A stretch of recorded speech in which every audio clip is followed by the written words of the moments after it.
Olá, sou Marcos Gerassi, advogado e consultor para cidadanias italiana e portuguesa. Hoje falaremos um pouco sobre o processo de cidadania italiana pela via judicial. Sempre lembrando, e é importante fazer essa observação, de que se a sua descendência for pela linha materna, você só consegue pleitear o reconhecimento da sua cidadania pela via judicial. Não há outra forma. Você não consegue fazer esse processo diretamente na Itália e nem perante os consulados italianos no Brasil.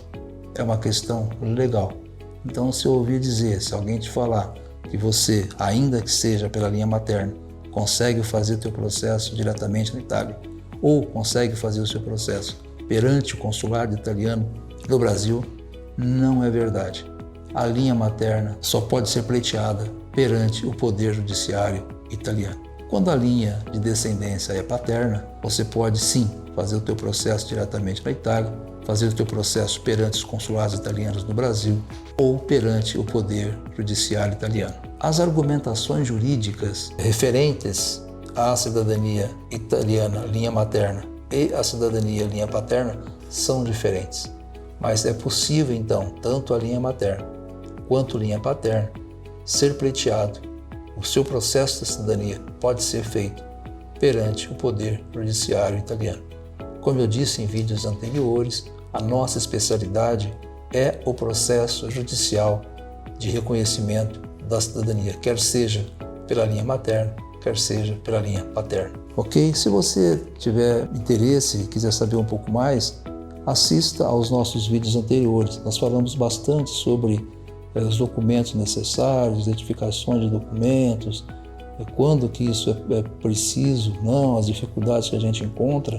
Então, se você acessar o nosso canal, tem lá os vídeos que falam um pouco mais profundamente sobre os documentos necessários para o processo judicial de cidadania italiana. Nesse processo judicial, outra pergunta que me fazem com uma certa frequência é se é necessário viajar para a Itália, participar de audiências nesse processo judicial.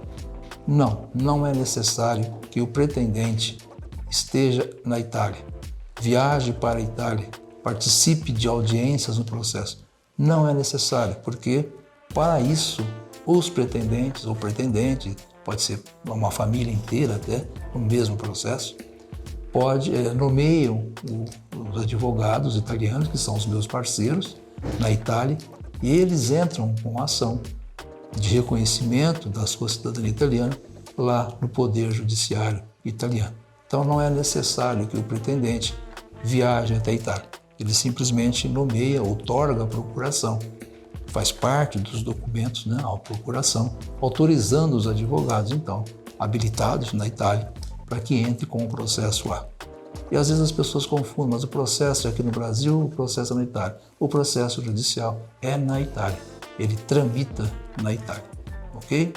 Uma vez preparados todos os documentos necessários, mais a procuração para os advogados, todos esses documentos são enviados para a Itália e lá os advogados organizam, fazem a petição inicial e entram com o seu processo de cidadania italiana no Poder Judiciário italiano. O processo, é importante também que se diga, ele é feito perante um tribunal na Itália.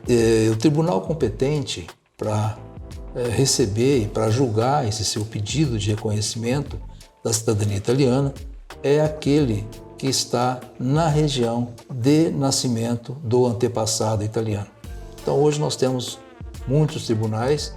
Até bem pouco tempo atrás era somente o Tribunal de Roma que fazia esses processos, que recebia e julgava esses processos.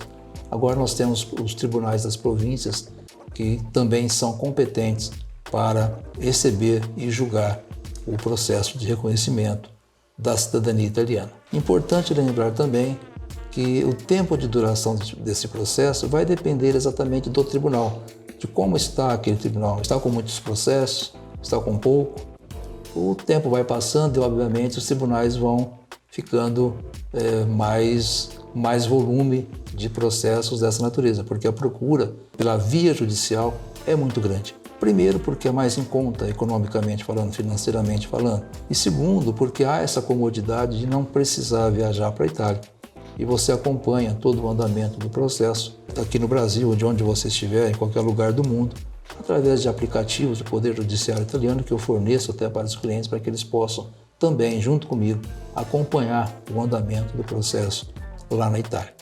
Então não há dúvidas, né? Vocês podem até checar, mas não há dúvidas de que financeiramente, economicamente, o processo judicial é mais vantajoso, é mais econômico do que um processo feito diretamente na Itália, quando for o caso. E é importante também salientar e lembrar a todo mundo, o processo judicial ele pode ter vários pretendentes, desde que sejam descendentes do mesmo italiano. Então tem sido muito comum as famílias conversarem e verificar se há na família mais pessoas interessadas em participar do processo. Não há um número limite para essa participação, essa quantidade não está limitada. Então, desde que seja um pretendente, descendente do mesmo italiano, essa família inteira pode fazer parte de um único processo. E isso é muito interessante, porque a família depois estabelece ali a regra de rateio, das despesas entre elas. Todos os documentos, então, serão transcritos para os livros italianos, lá no comune, lá na cidade onde o italiano nasceu. Depois de transcritos, o comune vai emitir um extrato de nascita, uma certidão de nascimento para todos aqueles que foram reconhecidos cidadãos italianos. Alguns comunes não emitem o extrato de nascita, a certidão de nascimento, emitem um documento onde ele declara que aquelas pessoas, aqueles pretendentes que tiveram o reconhecimento da cidadania italiana estão transcritos, os documentos deles estão transcritos naquele comune. Então, esse é um procedimento também interno, nós não conseguimos interferir, porque depende do regulamento, do jeito de trabalhar, enfim, de como aquele comune trabalha nessa parte de transcrição de documentos. A partir então da emissão desse documento, o extrato de nascita ou de um documento equivalente, todas aquelas pessoas que tiveram a sentença reconhecendo a cidadania, formalmente são então cidadãos italianos. A partir daí tem algumas providências burocráticas, cada um vai ter que regularizar o seu cadastro de italianos aqui no Brasil, que a gente chama de AIRE, e depois podemos falar em nossos próximos encontros um pouquinho mais sobre o cadastro dos italianos residentes no exterior. E com esse cadastro atualizado, regularizado, todos então poderão, se quiserem, pleitear, requerer o passaporte italiano. Como todos sabem, o passaporte italiano é um documento de viagem, que não necessariamente precisa ser requerido, somente aqueles que têm interesse, que queiram viajar, enfim, que queiram ter o passaporte italiano, podem pleitear logo depois de regularizado o AIRE. Por hoje é só, grande abraço a todos e até nosso próximo encontro.